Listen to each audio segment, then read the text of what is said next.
I'm admitting everybody as well. Okay.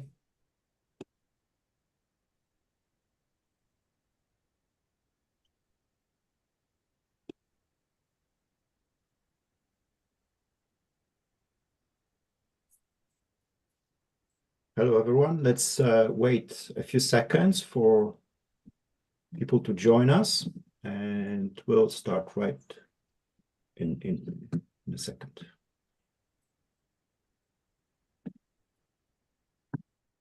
Okay, I think it's time to start. It's 4 o'clock here in the UK. So welcome, everyone. Today we have Mallesh Pai from Rice University, and the title of the presentation is Taxing Externalities Without Hurting the Poor. So welcome, Mallesh. Thanks for accepting our invitation. This is a joint work with Philipp Strack, and our guest panelists today are Scott Commoners and Ziyang Kang. So welcome panelists. The format is the usual, so the talk is 1 hour, and the panelist's job is going to be to interrupt and make the event lively by asking questions and offering comments. Right after the talk, so for the next 15 minutes, we will have a Q&A session, so feel free to ask questions during the Q&A session. You can also ask questions in the chat if they can wait. We will monitor the chat and prioritize questions depending on the priority. The talk is broadcasted and recorded, but after 1 hour and 15 minutes, we will stop the recording, stop the official part of the seminar. Feel free to stay and discuss informally. Next week, we'll have Ricardo Alonso from LSE talking about competitive capture of public opinion. All right, Mallesh, the floor is yours. Fantastic. Thank you very much for having me. I'm very eager to get comments, feedback, especially the panelists. As I privately told you, if I don't get questions, I get nervous. When I get nervous, I start going even faster, and then people understand even less. So it's just a really bad doom loop. All right. And I should say this paper is joint work with Philipp Strack at Yale. So what's this paper about? Okay, so we're interested in the taxation of externalities. And if you want to fix ideas to what kind of externalities, think about something like pollution. So people burn oil, and that causes carbon dioxide, and various various kinds of harmful pollutants. People don't like that. And we've known since Econ 101, we keep drilling it into our students' heads that when there are externalities, market outcomes may be inefficient and there's scope for regulation. Now, when this kind of thing happens, the next thing we drill into our students' heads is sort of the economist's knee-jerk response, which is to say, do a Pigouvian tax. That is, if you can figure out what is the monetary value of the externality cost, just tack onto the activity a tax that equals that monetary value. People will then internalize the externality, and you'll restore efficiency. While this sounds great to us as economists, these are disproportionately unpopular in practice. And the common intuition is that Pigouvian taxes hurt the poor. And regulators, on the other hand, prefer non-market solutions. So they like consumption caps, they like quotas, they like to do things other than Pigouvian taxes. So the main question in this paper is what might be a basis for this. In particular, is this idea that Pigouvian taxation hurts the poor, does it have a foundation? And if it has foundation, then how should you regulate externalities in unequal societies? That is, societies where people have different values for money. Equivalently to people having different values for money, you could think about it as the planner has a preference for redistribution, so places just different weights on giving a dollar to different agents. In our baseline model, we're going to answer this first within a baseline model of a continuum of agents who have private information of their value for consumption, their value for money, and their disutility from the externality. This is each of these three components are going to be private.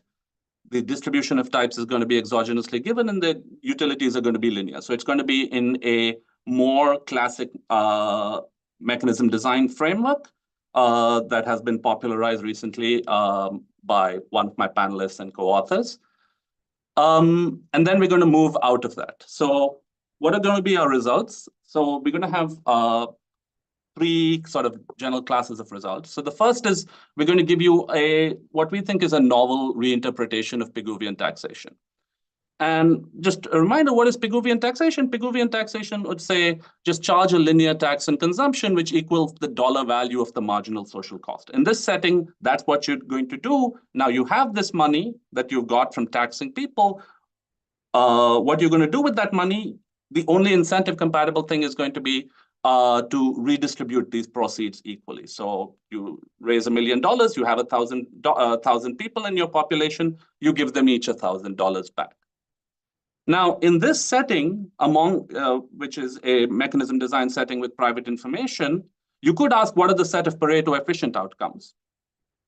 And the Pigouvian tax is going to uniquely implement a Pareto efficient outcome, which is to say that there is we're going to show you that there is, that Pigouvian taxes implement Pareto efficient outcomes, and conversely, there is no other incentive compatible budget feasible mechanism that implements a Pareto efficient outcome in this setting. However, we also know that for any given Pareto efficient outcome, there are corresponding Pareto weights. What are the weights that you are maximizing if you choose that particular Pareto efficient outcome? And the corresponding Pareto weights in our setting are going to place higher weights on richer agents. That is to say that the Pareto weights that justify Pigouvian taxes, the way we interpret them, is that the planner must undo any preference they have for redistribution. You're picking the Pareto weights that undo any redistributive preference you have. So we view that as giving some justification or some foundation to why potentially Pigouvian taxes are unliked. We're then going to crank through the standard mechanism design exercise. We're going to propose two objectives. One is utilitarian efficiency. One is what we'll call allocative efficiency. Allocative efficiency means, I'll introduce it downstream, and we're going to derive the optimal mechanism under both the allocative objective and the utilitarian objective and any convex combination thereof. We'll show that a lot of things are possible. More importantly, we'll show that any optimal mechanism in this for this class of objective functions must require a nonlinear tax. Okay, so the linear taxation of the Pigouvian, the linear taxation that Pigou involved is no longer going to be optimal under these incentive constraints and the objective function, and conversely, the whatever optimal mechanism you get is going to be Pareto inefficient. And we'll tell you a little bit about how the planner's allocation can qualitatively differ from Pigouvian outcomes, from the Pigouvian outcome. We're going to identify a few flexible distributions where the virtual value has tractable and nice analytic functional forms. These are low-dimensional distributions, so you can potentially do them you can potentially use them in practice. And a third main thing about this paper is we're then going to break out of this linear mechanism design paradigm. So we're going to embed this in a slightly richer model where there is also an income tax, where agents are heterogeneous, not with respect to this private value for money, but instead agents have just heterogeneous productivity. So agents have to decide, there is one planner who's going to decide on, or there is a fixed given income tax. There's a planner who's going to decide on the sales tax or the tax on this consumption good. And the agents have to decide how much they're going to, they have to endogenously decide how much they're going to work, how much income they're going to earn. They're going to pay the income tax, and then they're going to choose how much consumption they're going to do and how much sales tax they're going to pay. Within this model, it's going to be a richer nonlinear model. We'll show that the previous characterization is still valid. So we're going to show you that our basic results about the characterization of Pigouvian taxes and the optimal sales tax, these are still valid. Those are still valid in this nonlinear model. But now the value for money thing that we had that was previously an endogenously given primitive is going to be part of, that was previously an exogenously given primitive is now going to be endogenously derived. So how much value for money is it's going to be determined by the income tax and the distribution of productivities. Okay. So that's sort of, those are our three main results. There's also going to be, shocker, a small calibration to airline taxes using our methods. I just want to spend a couple of minutes talking about the literature. I think when Scott was presenting a related paper, he said something like, if you go far back enough on anything, you find Weitzman. And indeed, there's a tradition that goes back to Weitzman and thinking about when there's heterogeneous values for money in the population, but he wasn't doing it in a mechanism design setting. He was comparing prices versus rationing.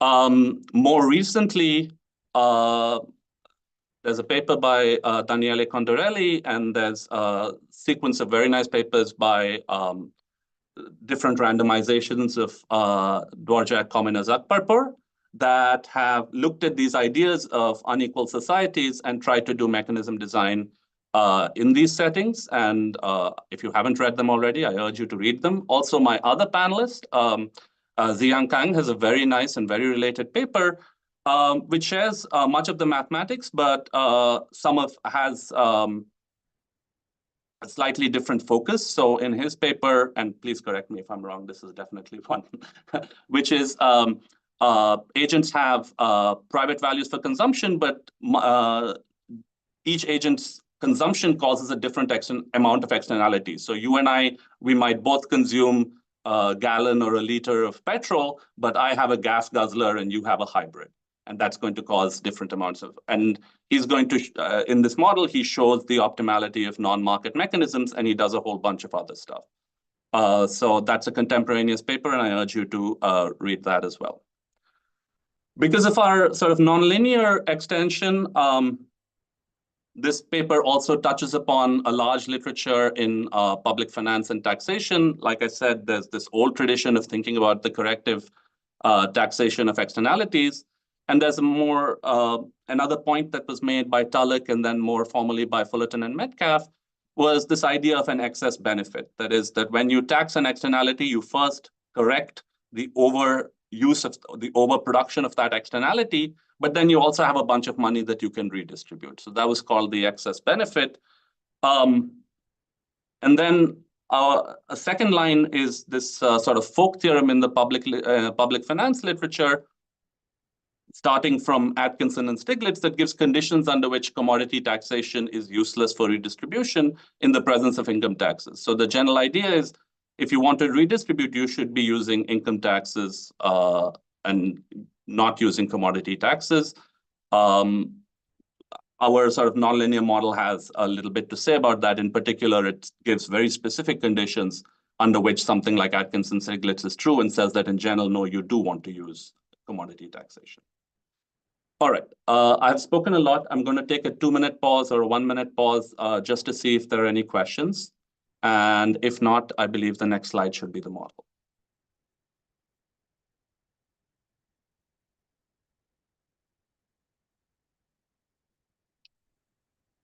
Lost the model. Good. There's always some danger there. All right, so let's start with the baseline model, which is a straightforward, which is a linear model, slightly more classic. So there's going to be a mass of agents, and each of these agents is going to have a 3-dimensional type. I'm just going to call that type by theta. What are these 3 dimensions? The first dimension I'll call theta v. That's like the agent's value for consumption. There's a, sorry for the typo, there's theta d. Theta d is like how much they get a disutility from the externality. And there's theta t, and theta t is their value for money. And the important thing about this is how should an agent evaluate with a type theta, that is theta v, theta d, theta t, evaluate a consumption of x, a payment of t, when the total consumption in society is x bar. And we're going to start with a linear model, that is to say that this total utility is theta v times some function v of x minus theta d times some function d of x bar. So this is your disutility from the total amount of externality in society. And this is just how much you're giving up in terms of payment times your value for money. So that's the utility function for the purposes of this talk, and it doesn't do a lot. It just think of this utility as linear in money, but the math doesn't change much if you had something more. Okay, quick question to better understand this function here. So, Yes. Naturally, we might think that your value for money is related to the scale of externality that you cause. So, for example, maybe I'm very wealthy. That means I like also drive fancy cars, and so like sort of they pollute or create more noise or something of the sort. It seems like you can capture that here because the endogenous consumption level of those agents is going to be higher, which means that the X bar or something is going to be higher for, if we have more agents with this high theta T or something like this. But it's a little bit hard to see the direct linkage between the level of consumption and the associated externality of an individual and their other sort of type components. How should is that just like straight up implemented by a correlation between theta T and theta V or something? Yeah, so the distribution allows for correlations between these three components, and we're not going to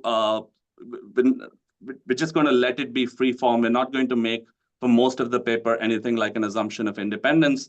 Indeed, when I get to log normality, the log normal special case, it'll boil down to a correlation parameter that you can also it'll boil down to a one-dimensional correlation parameter.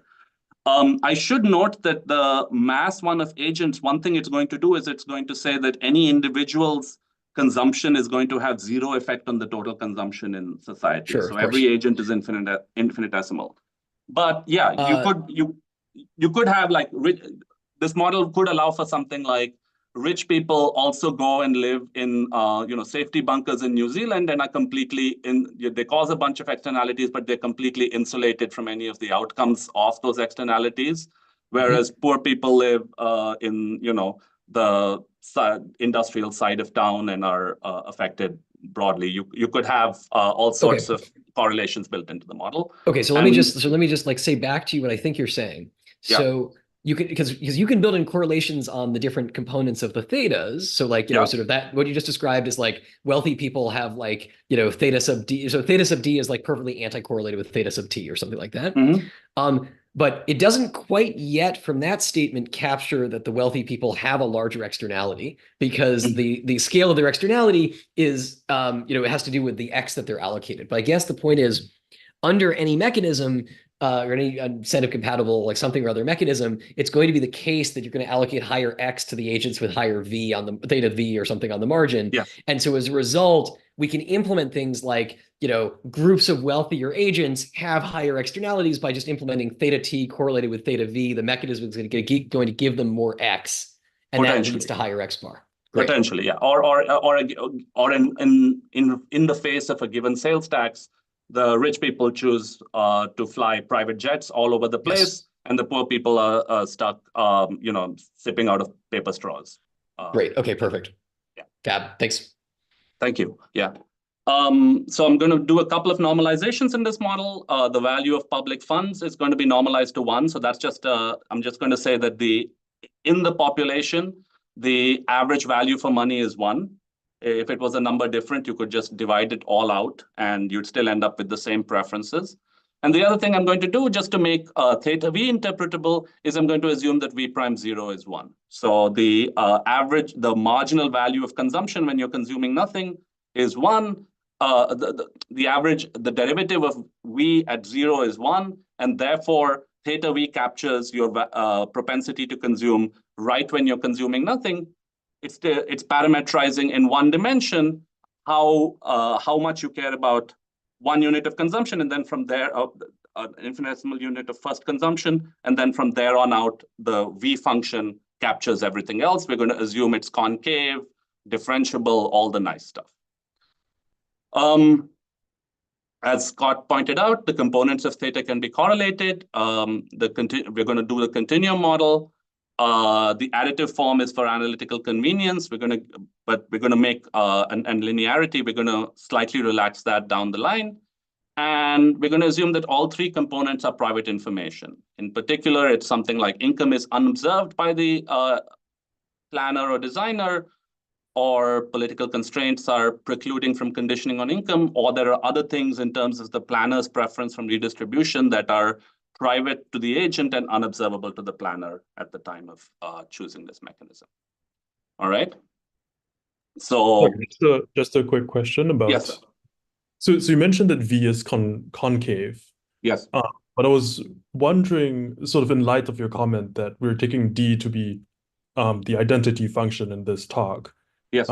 If we could relax the concavity assumption, this would just be a normalization of units, right? To count consumption in units of damage. That is very correct. Yes. Yeah. That would lose the concavity assumption. It would, yeah. I mean, you could renormalize the units and then what you'd have, because the social planner also has to take into account the cost of production. So the program might not stay concave depending on how, because currently we're assuming a linear cost of production for this good. So, but I see. Very good. So you have already done the normalization through the linear cost, so to speak. Mm-hmm. Yeah. Thanks. Question from the chat. Yes. I'm wondering about budget balance. Wouldn't it be good to implement the optimal tax in the market with externality and use transfers to correct the effects? Yes, and that will come in. Thank you, Emery. Okay. Just literally the slide. So your check's in the mail. Okay. So what is the set of mechanisms? By the revelation principle, a mechanism is everybody reports their type theta. They get consumption X of theta, they get a transfer T of theta.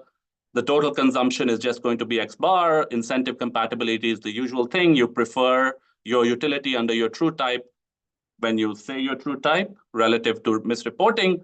And budget feasibility just says that the planner is interested, there's some kappa cost of manufacturing this item.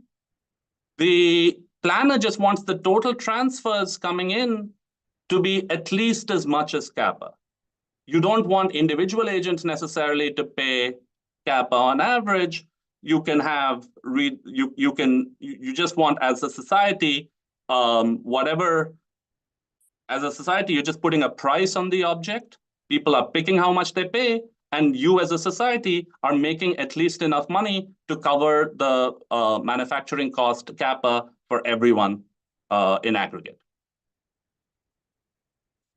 Okay, so what are our objectives? One objective that you might be interested in is Pareto efficiency. That's standard. One objective you might be interested in is the utilitarian, which is just maximize the total utility of the agents. That is standard. One other one that we are interested in is to maximize the net social surplus generated only by the allocation. So remember, the utilitarian objective, and agents have different values for money, it encodes the following thing gives the planner utility, which is take some money from a rich person, give it to a poor person. Even if you don't do anything corrective in terms of the externality, you're capturing some value as a utilitarian planner when there is this inequality in society. In the allocative objective, we just say, no, you only care about making sure that the right people are getting the good. Sorry, this should have been theta C, in terms of you want to maximize the, that was weird. Well, it's front and center now. We're maximizing it. It's getting bigger. There's what has happened here? So I'll just keep talking through while I try and resolve this. This is, I think everything is frozen. Just a second. I'm sorry. I have like this. No worries. So what I was trying to say was the allocative externality, the allocative mechanism tries to just maximize the value of the consumption, the net value of the consumption, not taking into account any sort of value for any value the planner gets from redistribution. All right, I'm back. I'm just going to reshare. Sorry about that. I should say that this is a political question, or what is it that the planner wants to do? The planner traditionally has like for instance, when the Green New Deal came out, the Green New Deal tried. Are my slides back? Not yet, yet. not in my case. Okay, something's coming. All right. Yeah, Bingo. we are back.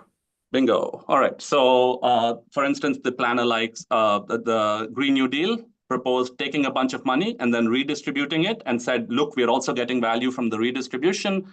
And the Republicans in Congress passed a motion saying, well, you should not be taking into account the redistributive value. If you want to correct greenhouse gas emissions, you should be correcting greenhouse gas emissions, and that should be the only thing that goes into our objective function as the planner.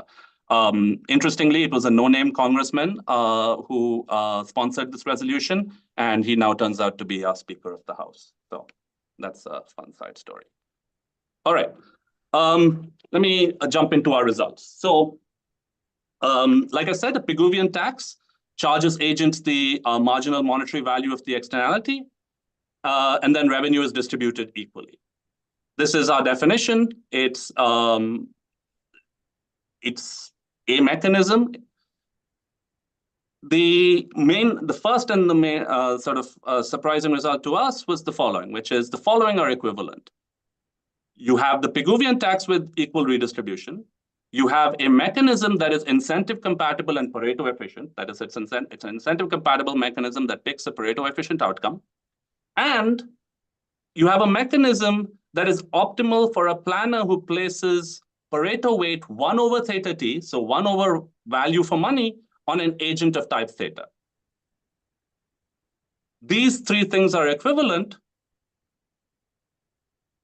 Or put differently, if you are implementing the Pigouvian tax with equal redistribution, it's as if you're a planner who has no value for any of the redistribution that is reflected in the inequality in society.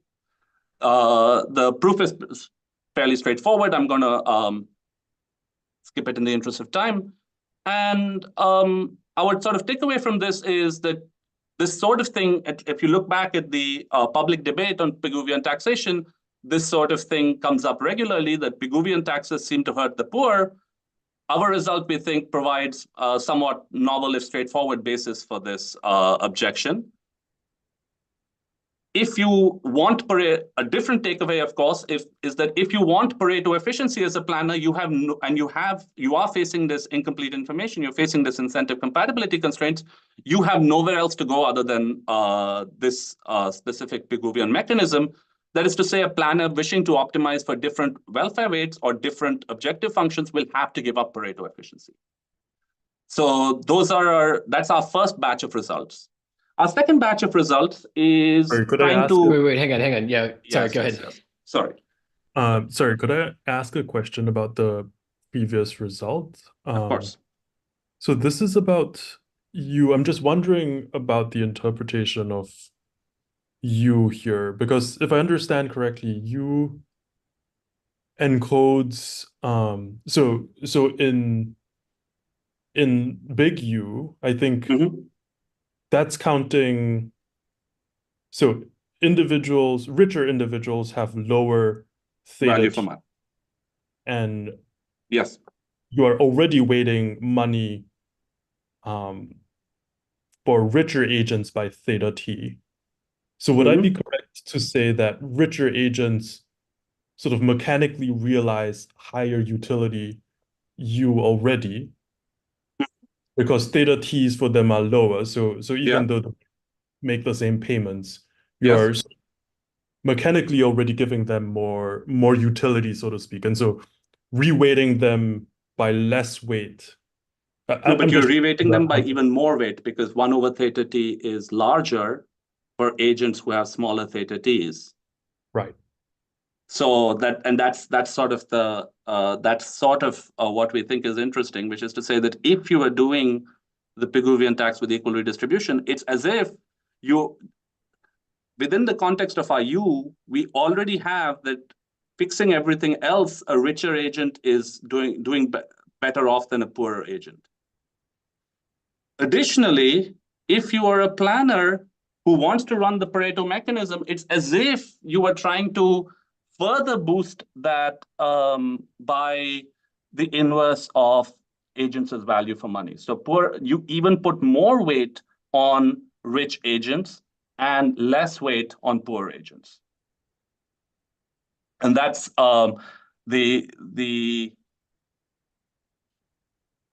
you undo, and if you think about it, like theta t times 1 over theta t is 1. That is to say that if you want to do the Pigouvian tax, it's like you undo any redistributive preference that you might have had a priori.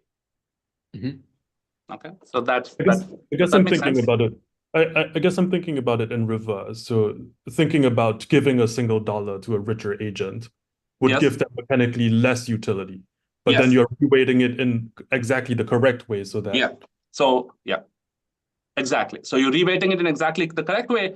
A different way to put it is that a planner who uses this, what we define as a Pigouvian tax, has exactly zero value for redistribution. They don't care who gets the money.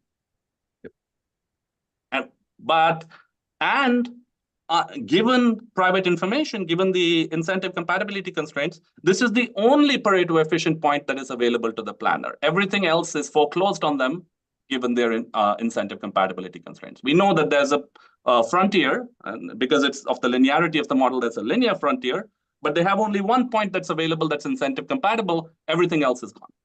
And that is precisely the point that says you can't value redistribution at all. Even if you do actually value it, if you want Pareto efficiency, forget about redistribution. That's our takeaway for Petrobras. Does that make sense? Yes, Scott. Maybe let me ask a follow-up question on this, and then I have a sidebar query as well. But the follow-up on that discussion, to what extent is this the same or different from just the simple observation that if you're choosing a mechanism that says we're going to price this externality, you can pay for the externality if you want to have it. If you want to take the action that causes the externality, you can pay for it. If you are using a mechanism like that, you're offering the thing at a price, and a fixed price on the margin is always better for someone who has more ability to pay, right? So it's like the effective level of the externality that you're sort of permitting on the margin for each agent, so holding fixed their rate of substitution or holding fixed their preferences. You're giving more opportunity to the wealthier people. Is that a rephrasing of this, or is this saying something more than that? Well, I don't think it's a rephrasing of that. It's part of the answer, but of course, the specifics of how much sorry, no, it's not a rephrasing of the precise number, but the qualitative intuition here feels to me very similar to if you said to someone, you're going to go out and use a Pigouvian tax mechanism, who benefits the most from that on the margin? Clearly the wealthy people, because they're the ones who can most afford to pay the tax. Yes. Well, that's part one, and then part two is that revenue equivalence tells us that there is no other way to give back that money, other than to evenly spread it across people.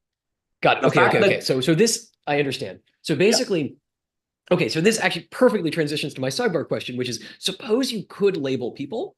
You could either charge them higher prices if they were wealthy, or you could give them different kickbacks, right? Like we're gonna build a public good that is only useful for the poor, or something like this. So you're giving unequal sort of unequal sort of post hoc redistribution. Yeah.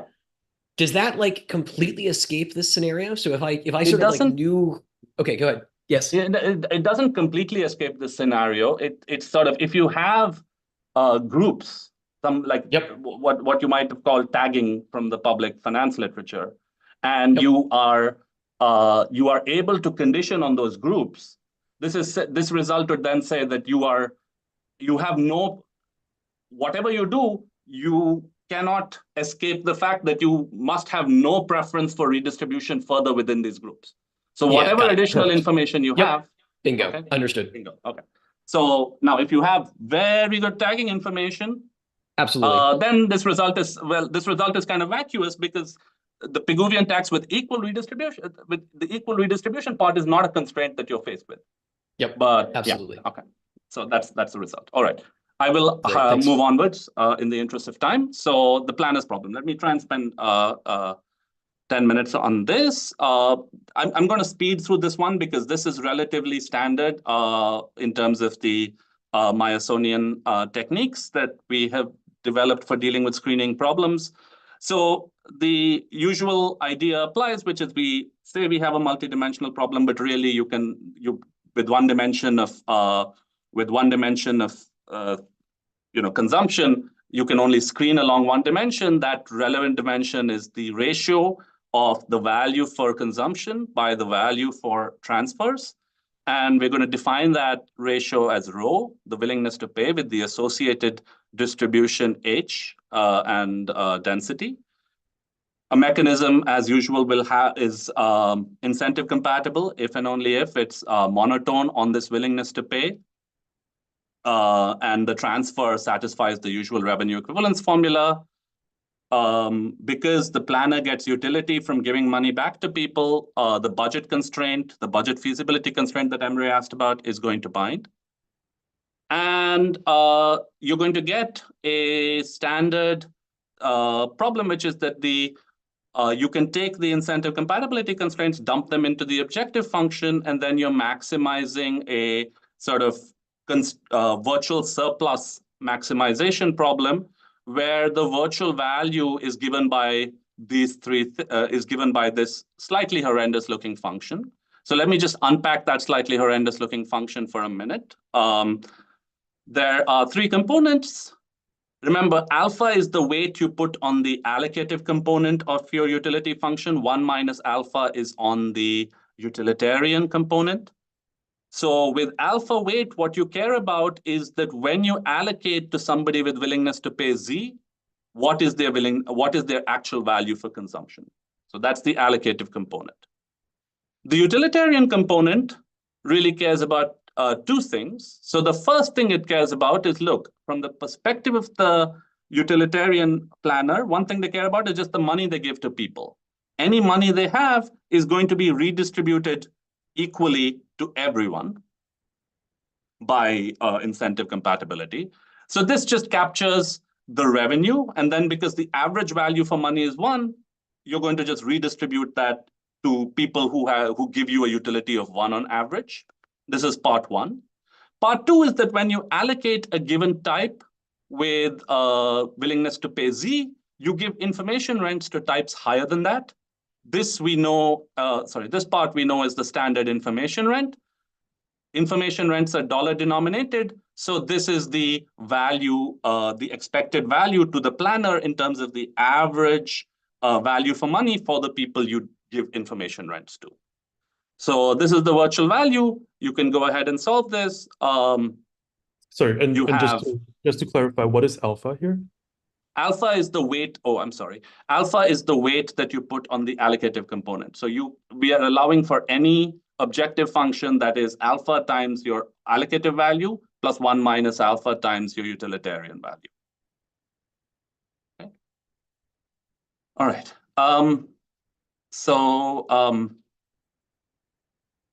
Okay. You might need to do some ironing.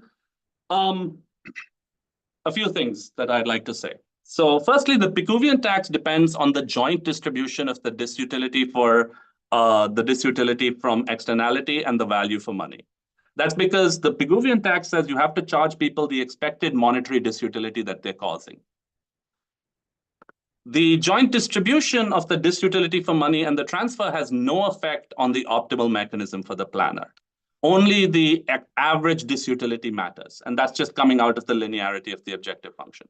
So going back to Scott's question, one more sort of slightly more refined take about Pigouvian taxes versus allocations is that the joint distribution of who cares about the good, like who cares about the disutility, that does enter into the Pigouvian tax problem, but into the choice of the Pigouvian tax, but it does not enter into the choice of the planner's optimal mechanism. All right, I'm running short of time, so I should, you can say a little bit about how the optimal mechanism qualitatively differs from what would result under Pigou. And our main results here are that under some additional assumptions, the qualitative nature of the distortion is that the allocative and the utilitarian planners will sort of be shaped differently relative to what the Pigouvian planner would have people consume.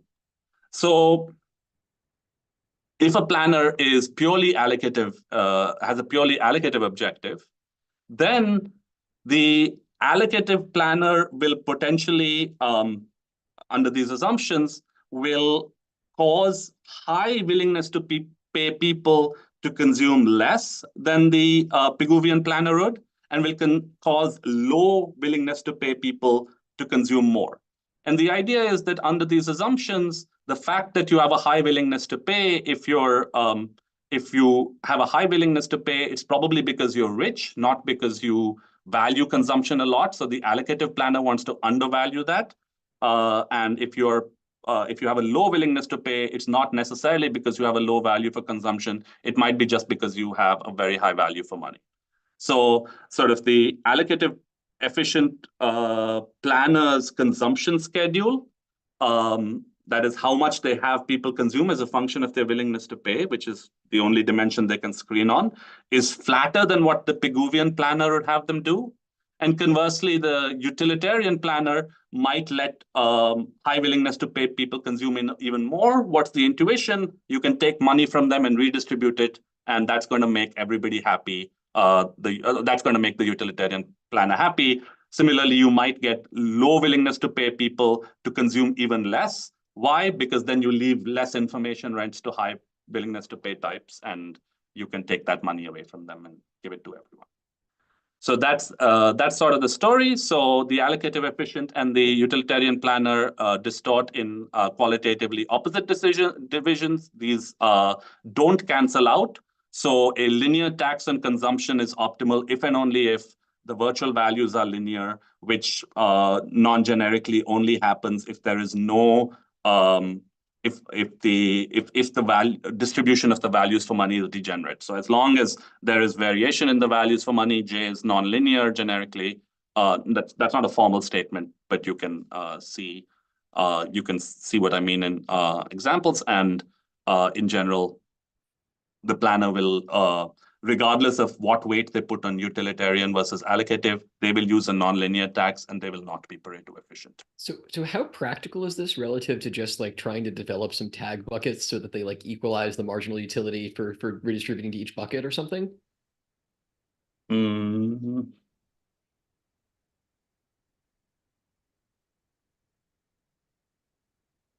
I think the following is true, which is even if you have tag buckets, the optimal tax doesn't change. It's just that the redistribution on top of that, you'll have additional redistributive.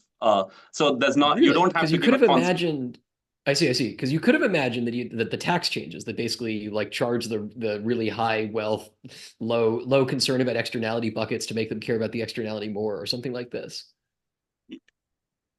I'd have to think about that. Let me put Basically, that I'm trying to figure out, the... is there a way, it's like nonlinearity is complicated to implement in practice, yeah. But like a way to get coarse nonlinearity is to like bucket people and like just use something different in each bucket. And so I'm wondering whether like you could basically have sort of like a bunch of small like linear-ish buckets or something like this where the nonlinearity is implemented by just like which bucket you're sorted in. That's a great question. I don't have a... Let me punt on that Great. one for the... Totally. But that's a great question. All right. So awesome. Quick the log normal case, when these things are log normally distributed, you just have one additional parameter, which is the joint variance, and everything is nice and closed form. I'm just flashing this by so you can see it, but the main point is, the main reason is we're going to use it in a calibration down the stream. Okay, and I should say, yeah. Let me leave it there. Let me advertise our nonlinear model and ask for feedback because this is the newest part of the paper. So instead of having agents with an exogenously given value for money, we're now going to consider an agent where consider a model where each agent is described by a willingness to pay for consumption. I'm going to call that N rho. A willingness to pay to reduce the externality, eta D, eta rho, and a productivity eta pi. And an agent of type eta who consumes X units of the good, earns an income I, and has a net wealth of W, has an overall utility of U, some concave function. Inside, we're going to let everything be additive. And what is the additive argument to your utility? You care about your consumption. You care about the amount of money you have. You get a disutility from the total amount of consumption in society. But also to get your income, you suffer a disutility from working, which depends on your productivity. Okay, so this is a fairly standard model, except we've made the arguments within the utility function additive. Now, what's our design problem? We're just going to say, look, there's an arbitrary income tax in place. This could be optimal with respect to some objective of the income tax designer, but there's an income tax T tilde, which is the income tax that an agent with I takes. The sales tax, the commodity taxer, takes this tax as given and wants to choose an optimal commodity tax T. So they're going to take T tilde as given. T tilde is an income tax. It only depends on your income. It does not depend on your consumption. Conversely, the commodity tax, our assumption is it depends on your consumption. It doesn't depend on your income. Okay. And at least in the US, for example, sales taxation doesn't talk to the IRS. So you're going to the agent is going to have to choose how much income given a tax schedule, which is, sorry, this should be T tilde I, but given a tax schedule, the agent has to choose how much to work and how much to consume, given that they will pay taxes on it and they'll be left with the residual income. That's how much, that's what this agent has to solve. The planner wants to maximize some function of the utilities. In particular, the standard utilitarian function would be given the agent's utility for as imposed by this tax mechanism, the planner just wants to maximize the aggregate utility in society. This is therefore this is the main result. It's done it again. Okay, I'm not going to. This time it's highlighting the fact that it's the main result. That makes perfect sense. Like, boom, here it is. I once gave a talk in Bocconi, and right as I put up the summary of results, there was an earthquake. And I was like, look, these are earth-shattering results. You have proof now. The paper never got published, but that's a different story. So, okay. So a commodity tax maximizes the planner's objective functions, subject to the budget constraint. Given the income tax, T tilde, if and only if the resulting allocation, XT, it solves, is this thing, which is the linear objective that we had before, except that the values for money are now endogenously defined by the values for money that people have at the optimal in the nonlinear problem. So a different way to put it is, look, if you knew what agents' values for money were at the optimal, you don't have to solve the nonlinear problem that might be horrendous. You can instead take the associated marginal value of money for these agents and just solve the linear problem that we have told you how to solve, and optimize that. This might make your life easy. This could be easy, of course, if, for instance, the good is a small fraction, but it also tells you something about that our linear characterizations are going to continue to be relevant. They might not tell you how to solve the problem, but they give you qualitative insight about the problem, even when, I'm going to have to do this again. Yay. They give you linear insight about the problem, even when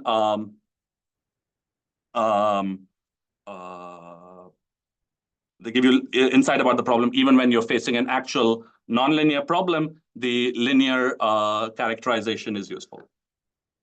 So that's sort of the nonlinear result, and then we have a couple of corollaries. So if you will humor me while set this up one more time, I will someday get to the bottom of this.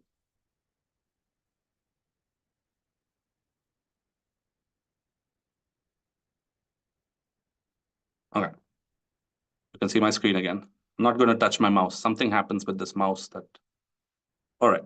So that's the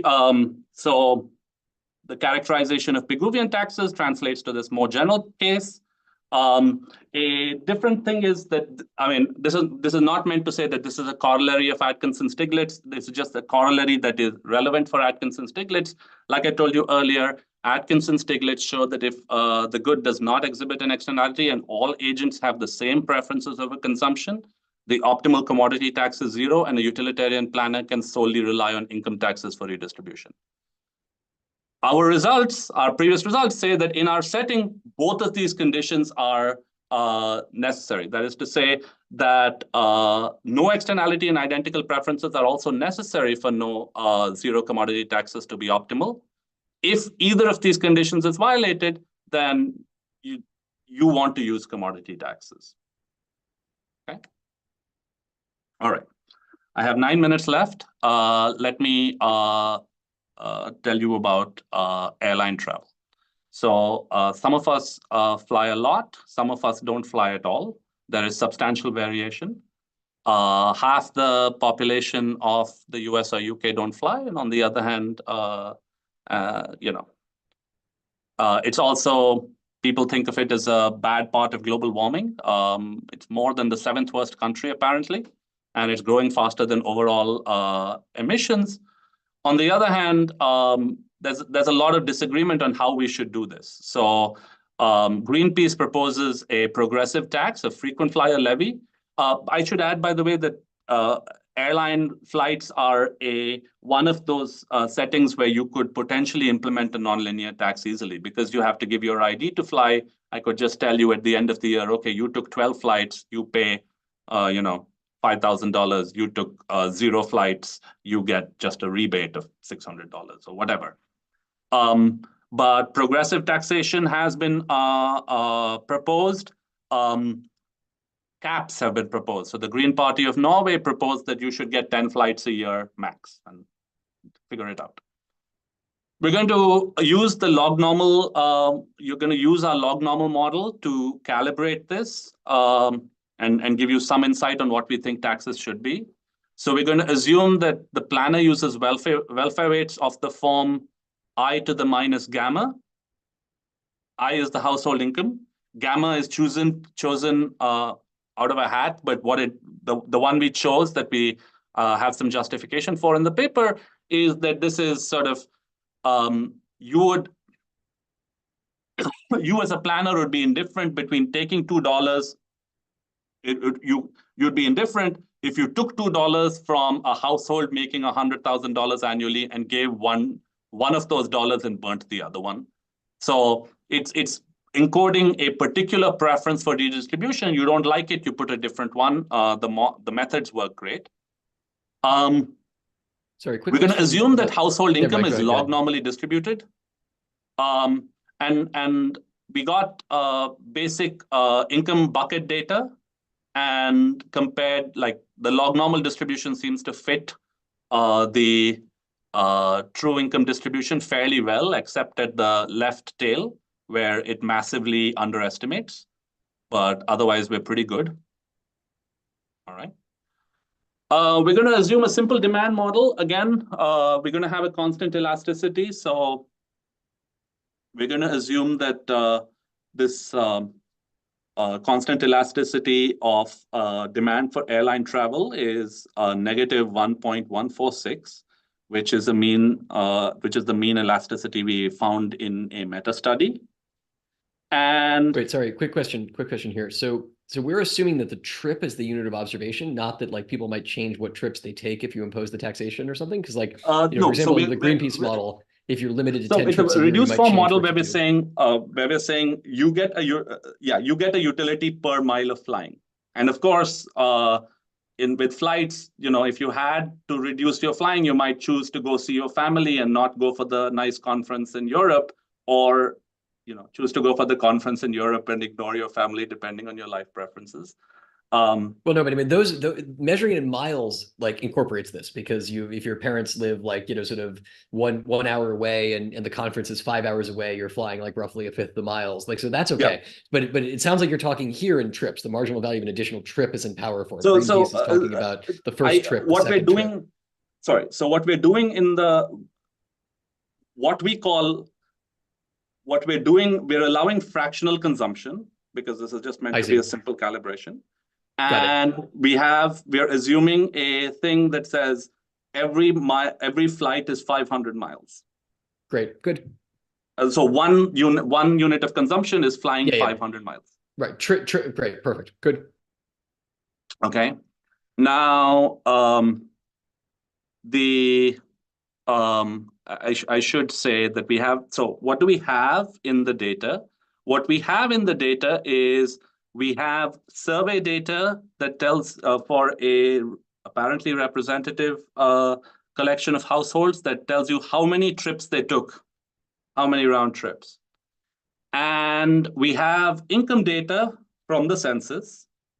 We are going to take our model and find the best correlation between value for money and value for trips that, under the current prices per trip, would justify, that would best fit the number of this distribution of number of round trips that households are taking.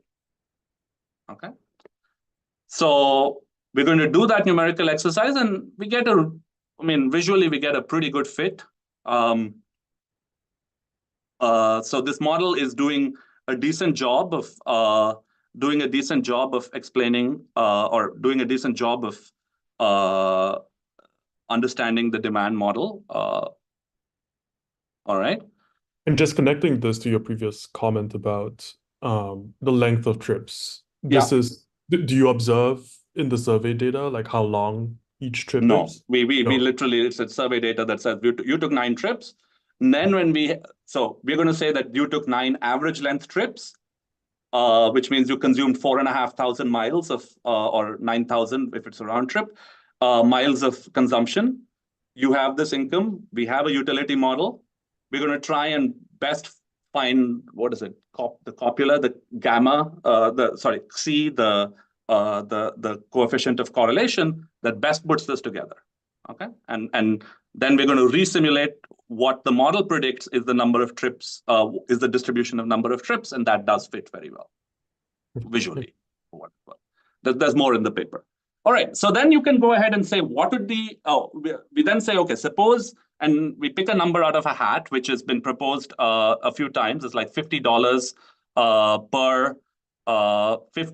per ton of carbon is the proposed sort of carbon tax that people say is reasonable for airline flying.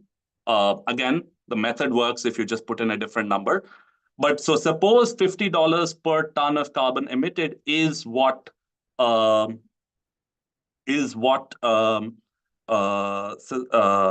Pigouvian planner would charge. What does the utilitarian and the allocative planner do?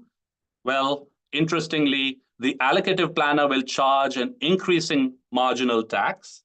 So your marginal tax for an additional round trip, an additional 1,000 miles of flying, is increasing. The utilitarian planner will charge a decreasing marginal tax, because they want the high flyers to just fly a ton, take the money, and redistribute it. Whereas the allocative planner says these people who are flying a ton are not flying because they value it, it's because they're just super rich. So we as society are not getting allocative value, we should shut that down. So you get both of these in our calibration. You can then calculate the counterfactual number of trips versus Pigouvian, allocative, and utilitarian. As you can imagine, or not as you can imagine, you can do the calculations.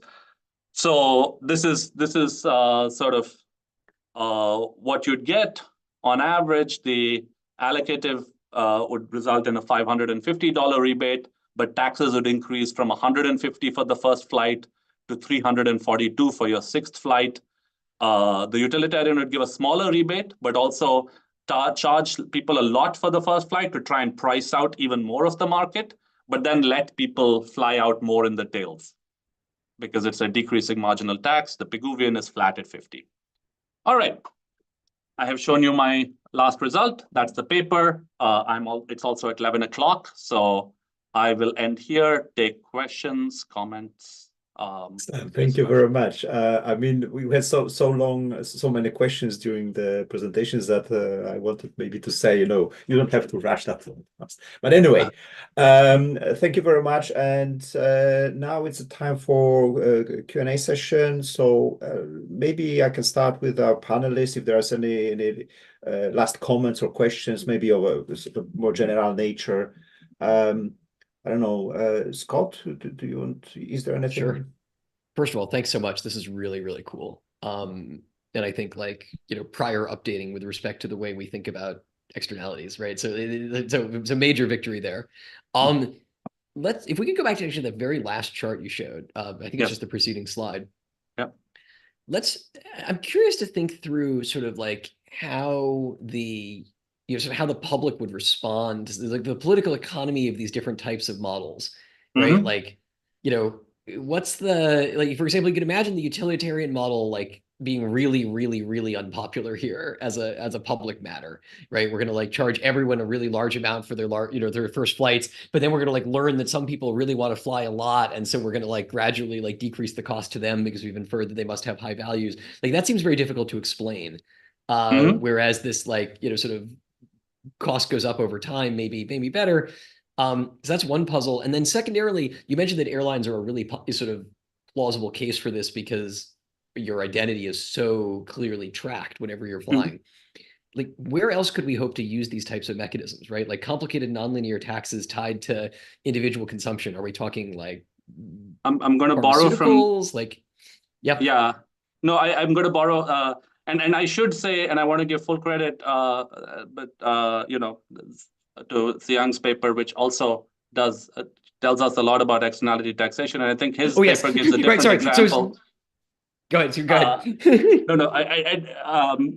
So I just want to say, his paper gives a different example, which maybe he can weigh in on, but which is it's not out of the world, unimaginable that you could track car miles. So Singapore, for example, already puts little things in your car, and you have to pay every time you drive past one of those gantries.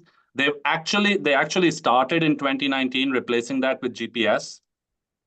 So they could potentially track you mile by mile, and just send you a bill at the end of the year that's a nonlinear function of how many miles you pay.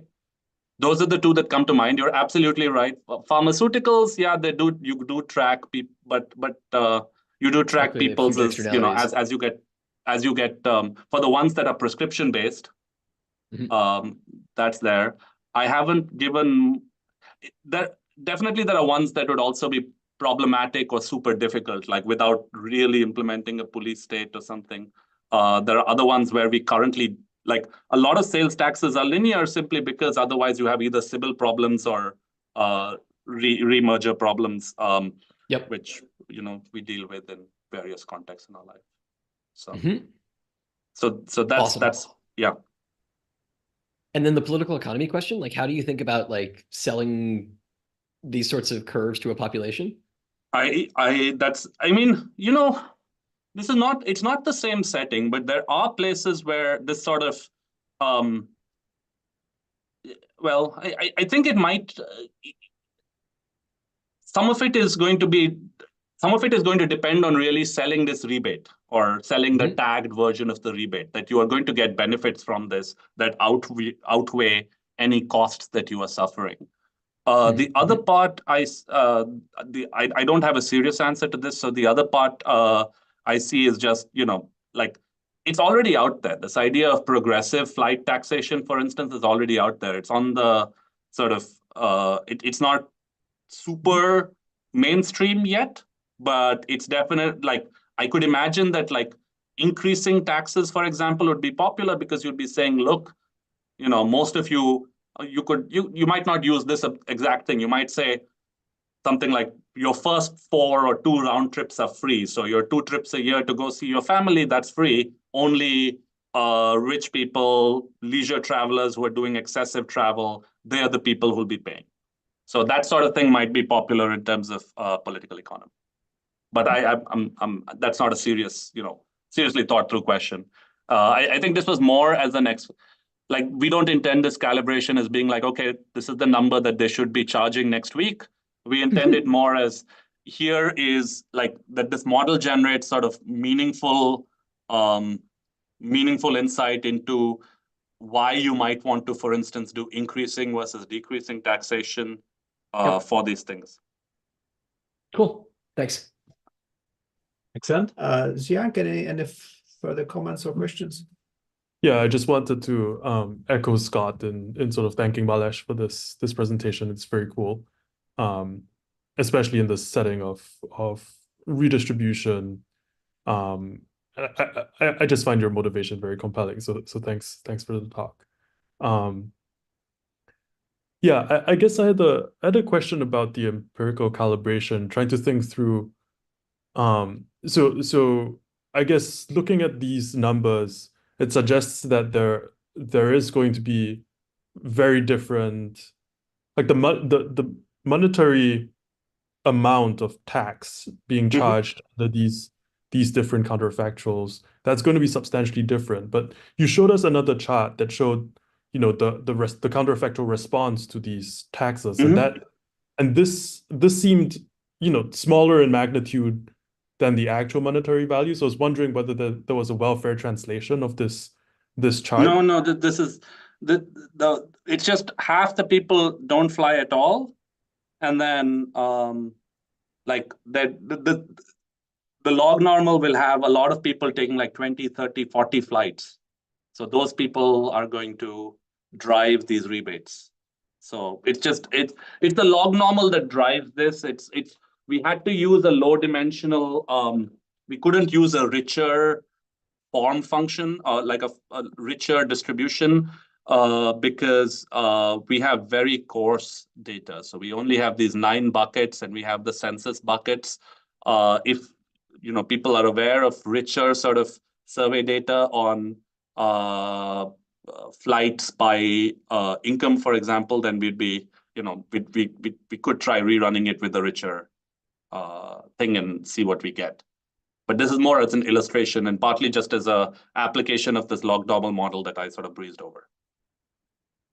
I see. I guess I was trying to connect this to a question that Scott asked earlier about sort of what, comparing this to, say, tagging, for example. Yes. And it feels like this is a setting where you could potentially answer those through counterfactuals, right? Given that. Right. I see. Oh. Given that in this model, you have a completely specified model, you can figure out what the welfare losses.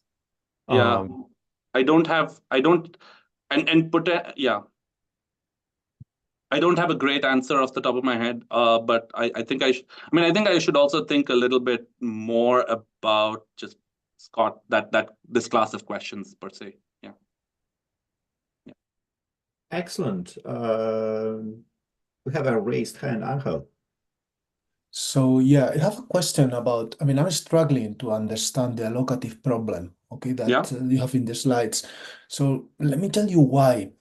When you put the utility function, I thought that, the marginal value of money was actually a redundant parameter. You can just divide everything by the marginal value of money, right? Okay, and you get exactly the same preferences. That's correct.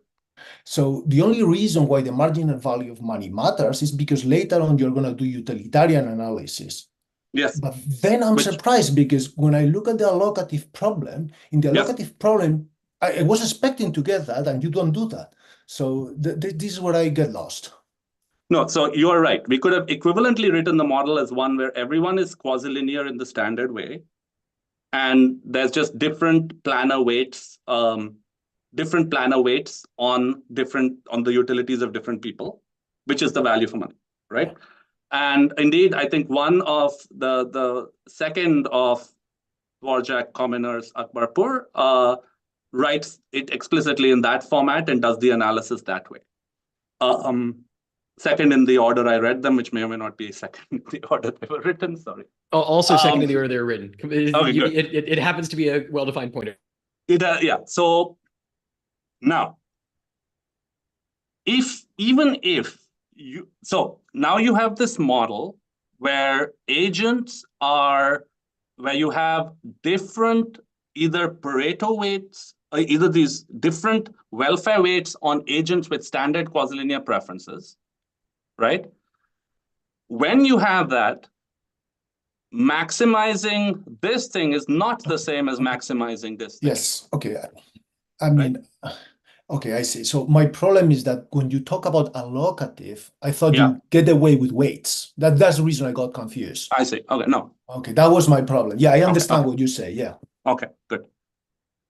All right. Thank sorry, you. I should have. Yeah, sorry. It sort of zoomed in on that right at the wrong minute when we were talking. I apologize. Can I ask about this slide?